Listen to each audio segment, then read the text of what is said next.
పరిశుద్ధ గ్రంథం నుండి యోహాను రాసిన మొదటి పత్రిక 3వ అధ్యాయం చదువుకుందాం.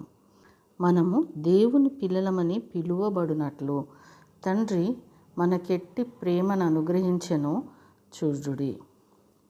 మనము దేవుని పిల్లలమే. ఈ హేతువు చేత లోకము మనలను ఎరుగదు, ఏలయనగా అది ఆయనను ఎరగలేదు. ప్రియులారా, ఇప్పుడు మనము దేవుని పిల్లలమై ఉన్నాము. మనమిక ఏమవుదుమో అది ఇంకా ప్రత్యక్షపరచబడలేదు, కానీ ఆయన ప్రత్యక్షమైనప్పుడు ఆయన ఉన్నట్లుగానే ఆయనను చూతుము గనుక ఆయనను పోలియుందుమని ఎరుగుదుము. ఆయన యందు ఈ నిరీక్షణ పెట్టుకొనిన ప్రతి వాడును ఆయన పవిత్రుడై ఉన్నట్టుగా తన్ను పవిత్రునిగా చేసుకొనును. పాపం చేయు ప్రతి వాడును ఆజ్ఞను అతిక్రమించును. ఆజ్ఞాతిక్రమమే పాపము. పాపములను తీసివేయుటకై ఆయన ప్రత్యక్షమాయనని మీకు తెలియను.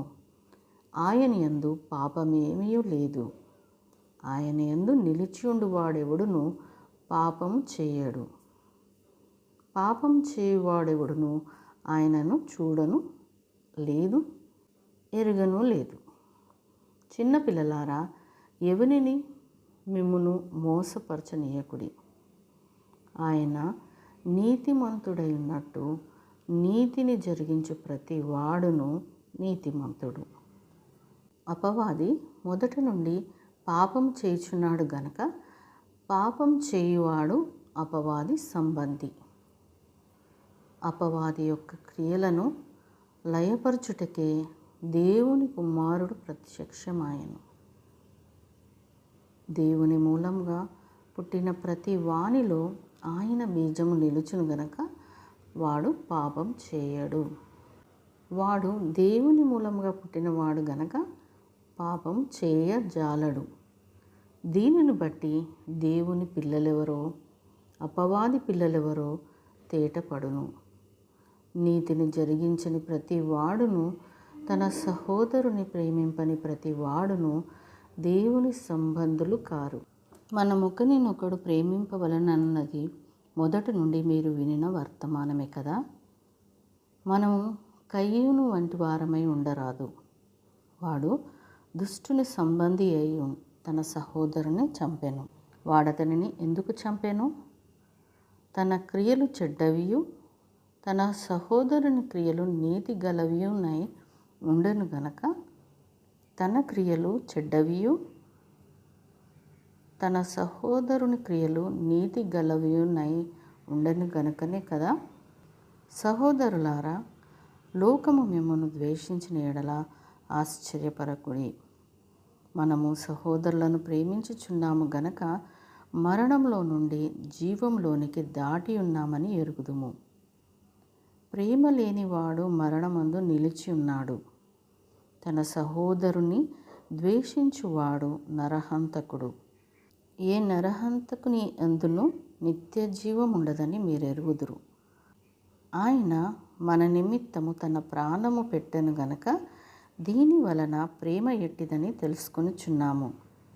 మనము కూడా సహోదరుల నిమిత్తము మన ప్రాణములను పెట్టబద్దులమై ఉన్నాము.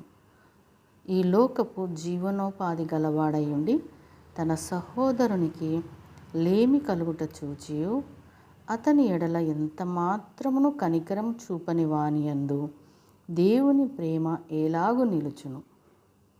చిన్నపిల్లలారా, మాటతోనూ నాలుకతోనూ కాక క్రియతోనూ సత్యముతోనూ ప్రేమింతము. ఇందువలన మనము సత్య సంబంధులమని ఎరుగుదము.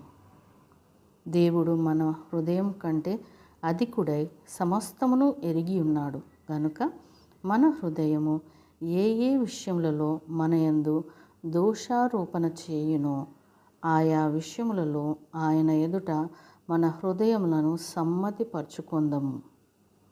ప్రియులారా, మన హృదయము మన యందు దోషారోపణ చేయని ఎడల దేవుని ఎదుట ధైర్యము గలవారమగుదుము. మరియు మనం ఆయన ఆజ్ఞలను గైకొనుచు ఆయన దృష్టికి ఇష్టమైనవి చేయుచున్నాము గనక మనమేమి అడిగినను అది ఆయన వలన మనకు దొరుకును. ఆయన ఆజ్ఞ ఏదనగా, ఆయన కుమారుడైన యేసుక్రీస్తు నామమును నమ్ముకొని ఆయన మనకు ఆజ్ఞనిచ్చిన ప్రకారముగా ఒకరినొకడు ప్రేమింపవలనన్నదియే. ఆయన ఆజ్ఞలను గైకొనువాడు ఆయన యందు నిలిచియుండును, ఆయన వాని యందు నిలిచియుండును. ఆయన మన యందు నిలిచియున్నాడని ఆయన మనకు అనుగ్రహించిన ఆత్మ మూలముగా తెలుసుకొనుచున్నాము.